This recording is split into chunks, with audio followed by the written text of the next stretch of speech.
Hi, how you doing? We got another problem for you. So this is 10.1, number 3. Now in this situation, you're going to try to find out how much work is done with a single firing of a single cylinder in your car. So here's my car.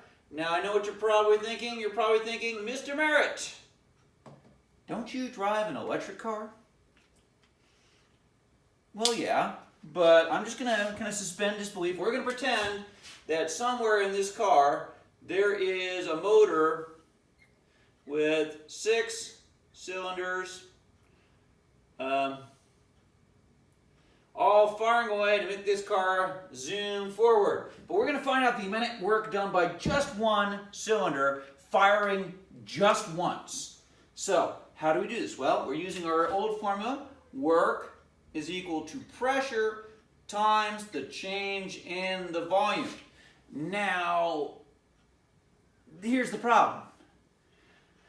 I don't actually have a volume for my car. So I have a Chrysler Town & Country, which we use for weekend trips and stuff like that. So I just kind of went to Googled engine size, Chrysler Town & Country, and it told me that I have a V6, that's a 3.6 liter engine. So my volume is 3.6 liters, but now it's not a one-cylinder car. That's the total volume of the engine. So I got to divide it by the number of cylinders. This is the total volume of the car, divided by the number of cylinders, and you get the volume of one cylinder. Now the pressure, we put a link up for that, and so you can go and calculate your pressure based on the torque, which you already have, and the engine size, which you've looked up. And you can find the pressure. In my case, even though my car doesn't really have a gasoline engine, I'm able to put it in there, and based in there it says, well, if the engine is this big, this is what the pressure should be. So what I got was 890 kilopascals, which I'm going to turn to pascals. So a kilo is 1,000 pascals, so and that is the pressure of my car. Now, let's multiply this together. You multiply work is equal to 89,000 or 890,000 times 3.6 divided by 6 is 0.6 liters. Now, before I want to go any further here, we must remember that this formula deals with cubic meters and not liters.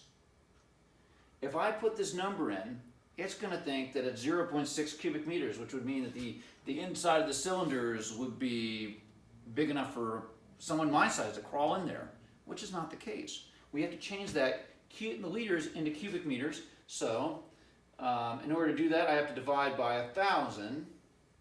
And what I end up with is 890,000 pascals times 0.0006 meters cubed. Now we have something we can multiply. When you multiply it together, you find out that it's 534 joules of energy being consumed. Now I'm going to have to round that. I'd probably just round it to 500 joules,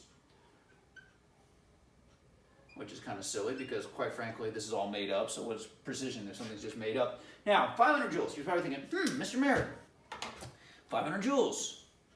You probably used more energy just when you got up out of the chair to come and write this. And you'd be right. So the question is, how the heck can a car with an engine that produces 500 joules with every firing of a cylinder possibly get that car to freeway speeds, or even just like move the car? How can it be done? Well, one thing you got to think about, that's just one cylinder. This car has 6. Also think about it, it's just one firing. When a car is just sitting at idle, you're usually rotating about 500 times a minute. So there's a lot of firing, and that's just sitting there idle.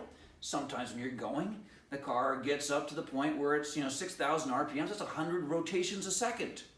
And that's a lot more power. And we'll be doing calculations with that in the future.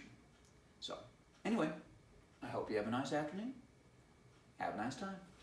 And by the way, do this with your real cars, which have real cylinders, please.